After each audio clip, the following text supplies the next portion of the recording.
All right. They're going to use these poles to disconnect and connect. I said, I'm going to film your hands. And they said, we ain't putting our hands in there. Deb is making her coffee because we're about to lose power. So today we are losing power for a pretty long period of time. And it's not because of a hurricane or anything like that.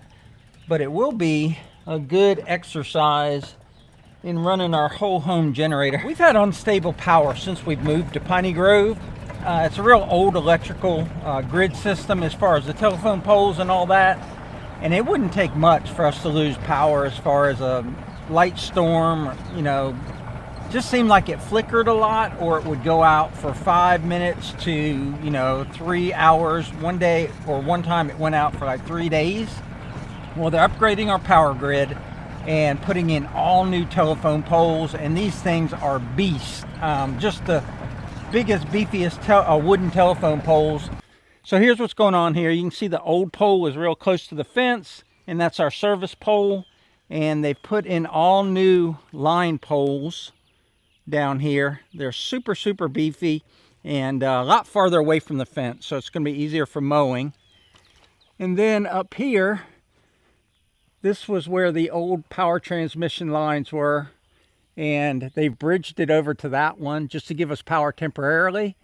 But this pole here is coming down, and you can see the conduit comes all the way down, and that's how we get underground power.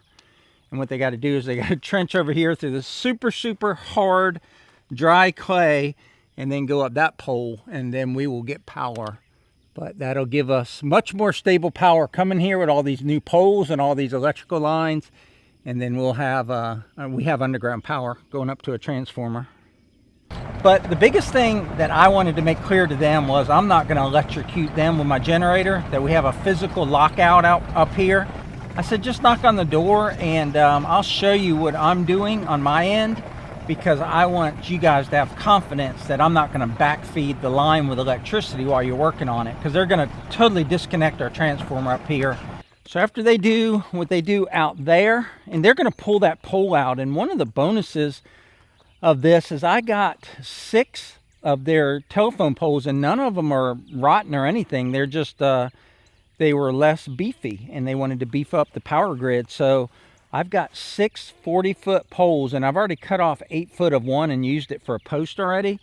But these things are like at the base like 12, maybe 14 inches in diameter. I think he said they use an 18-inch auger to put them in. I forget, but anyhow, they are some beefy poles. So I've got 6 40-footers, and I'm going to get that service pole as well.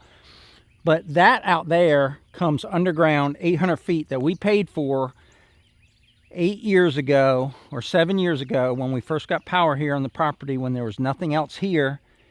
And that cost us $3,500. And a lot of people were telling us you can't afford underground power. And we said we really don't want to ruin our sight lines with above ground power, because it'd probably be 3 power poles, and I think you get 1 power pole for free, and then anything after that costs you money. So then we would have power poles and power lines, you know, on the skyline here on the view, and we didn't want that. And everyone was saying, hey, it's going to be $20,000-$25,000 to go 800 feet. Well, they do some calculation where they look at their return on investment, and we said we're going to be building 2 houses out here and a couple barns, and we're going to be using some electricity over the years.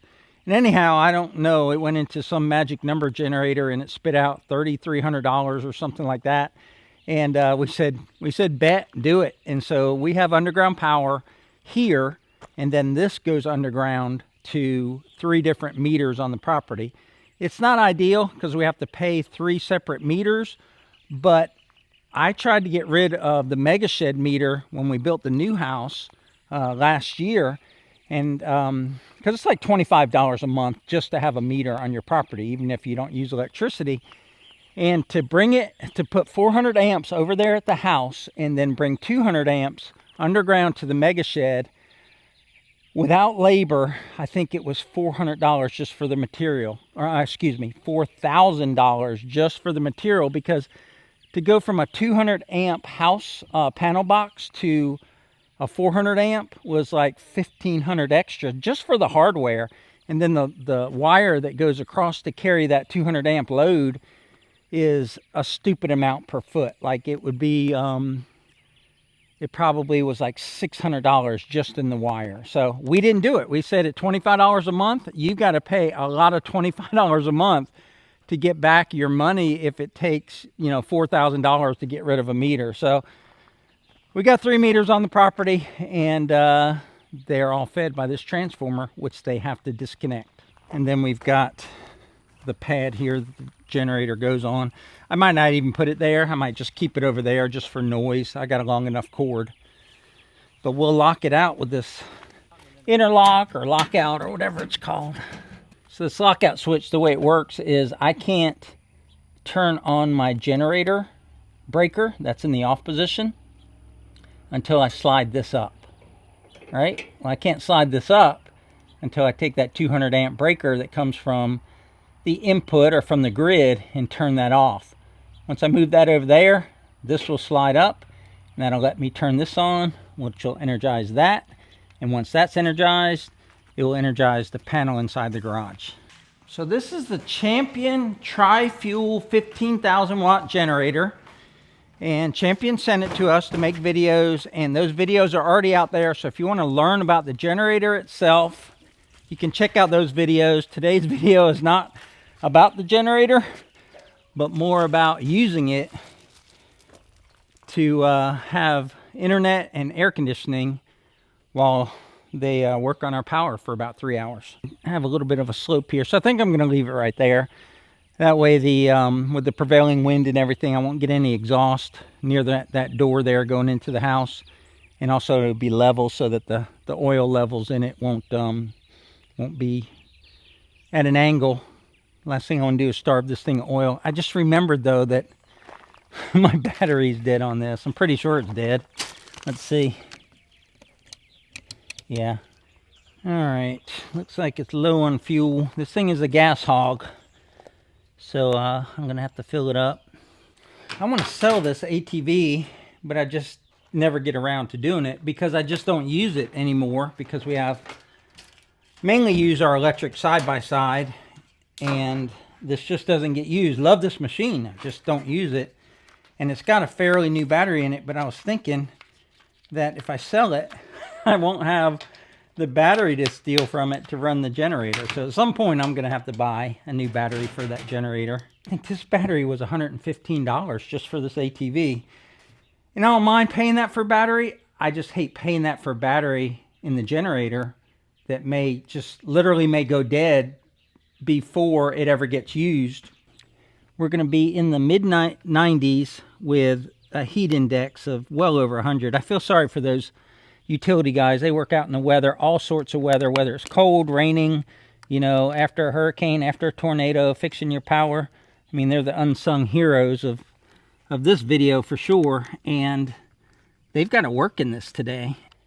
This will run our air conditioner. It'll run everything in the house. I did a test on it, and when I had the air conditioner on and the oven on, but not together, neither one of them pulled enough power to even use half of the power of this. So we could run the oven, the air conditioner, and of course the Starlink and the computers and the freezers and fridges. They don't draw that much power. So this thing will run our whole house for these next, 3 or 4 hours while they're hooking up our power. It'll run it no problem. So let's start it up. We're going to choke it. We've got it to fuel and just kind of get it warmed up.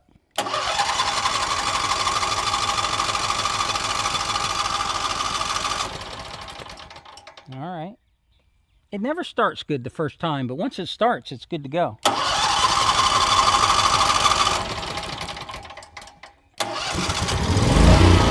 go. We'll just let it run, warm up, put fuel in it. I got 10 gallons of non-ethanol fuel. I'm going to go ahead and put it in here. And if you don't use non-ethanol fuel in your small engines, you probably should. There's a lot of reasons why you should. I won't go into it in this video, but man, is it expensive. Fuel prices are high right now. They're just starting to come down. And this thing burns a lot of fuel. I forget the consumption rate It's advertised by the company, but it's a lot. It's a lot per hour at full load. So if you have to run full time on a generator, it's not cheap.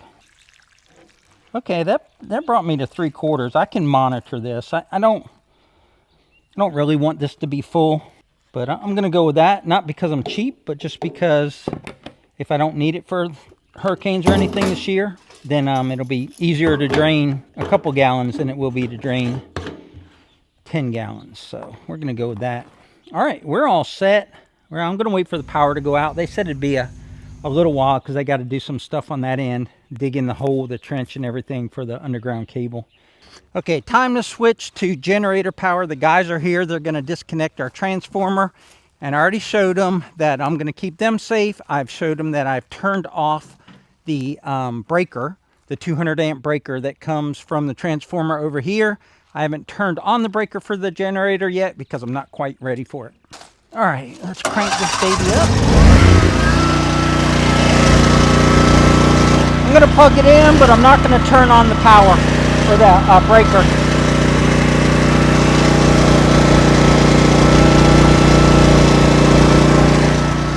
All right, I'm going to turn this off, and this is the power coming from the outside meter. And turn that off. Nothing is powered inside now, and I'm going to turn off the AC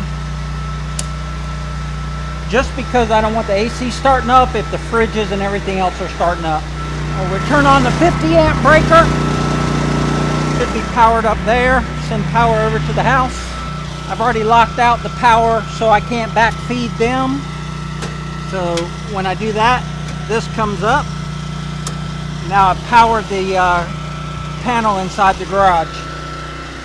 And because the 200 amp breaker coming from the transformer is turned off, there's no way my power can electrocute them. Okay, I'm going to power up the house now. The generator might make some noise. Okay, now everything in the house is powered up except the HVAC. It's actually not that noisy in the house with the generator running. Let me see if we should have power in here everywhere. Because I turned on everything. Let's see. Yep, okay.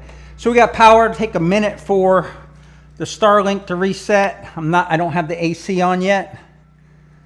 But yeah, Deb's got a ceiling fan. Now it sounds like the generator is settled down. It's not taking much of a load. Now I'm gonna turn on the AC or the outside unit breaker. So right now the generator is operating under no load except for a minor load like the Starlink and the laptop and some ceiling fans. And once in a while when the refrigerator or freezer kick on.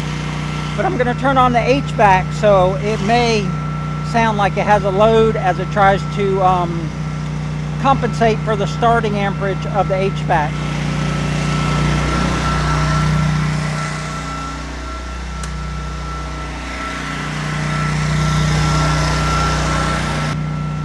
Air conditioner didn't kick on yet.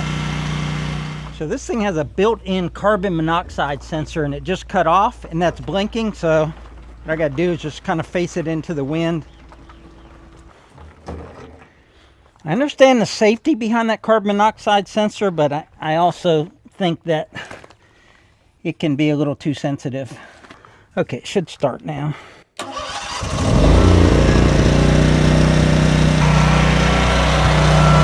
And I'll close the garage as soon as I'm done here.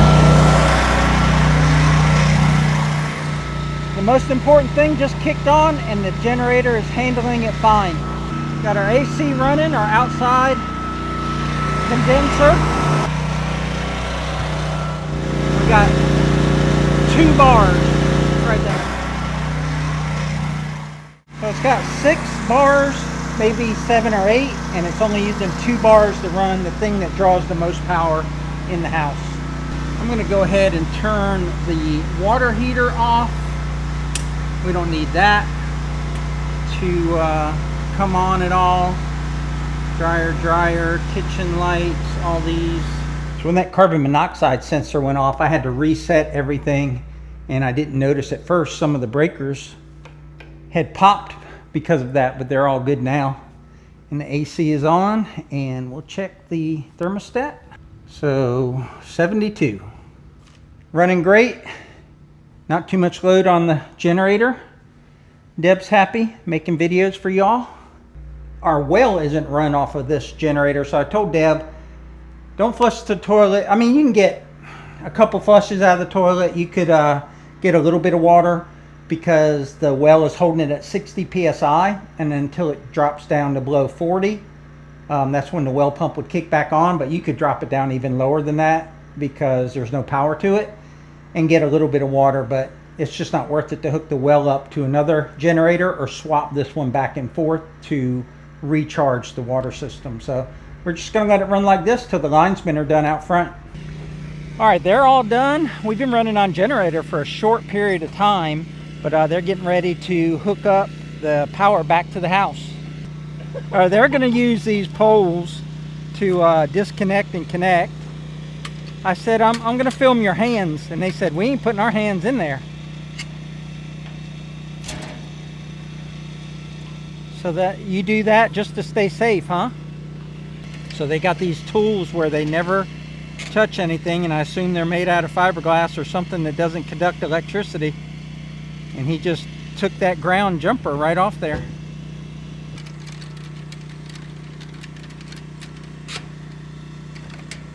Okay, they got us hooked back up to the grid. I'm still got the generator running because the AC was mid-cycle and I didn't want to shut it off. So I'm going to turn off the power to the house,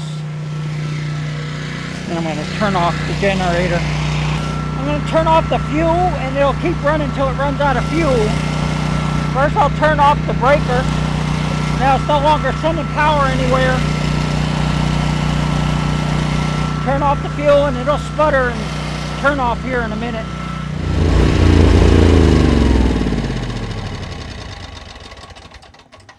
Now that didn't run the tank out of gas, that just ran the carburetor out of gas. And now the carburetor is fairly clean of gas, and it should start up and not have any residual gas in there to clog the lines or clog the meters or clog the jets. But that thing worked well. The one complaint I do have about this is a very safety conscious or safety engineered generator. So it has a carbon dioxide monitor on it.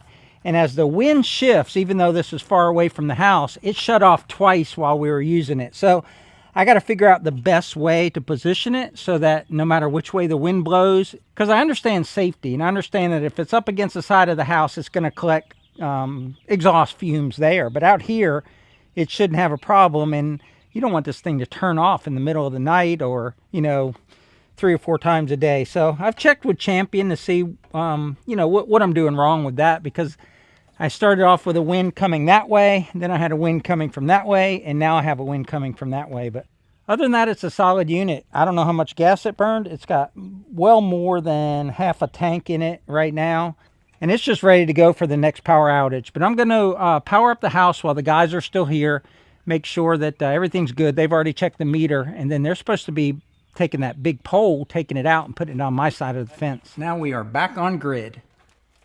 Just hats off to them linesmen. They were telling me some things over there, like how much training they have to go through and all that stuff to get you power, to keep themselves safe. And my hat's off to them. All right, our service pole has been removed, and now we are back on the main grid. And they gave me this power pole, and look how big this joker is. This is actually the service pole. So this pole didn't exist when we bought the property. They had to put it out front there in order to bring power out to our transformer.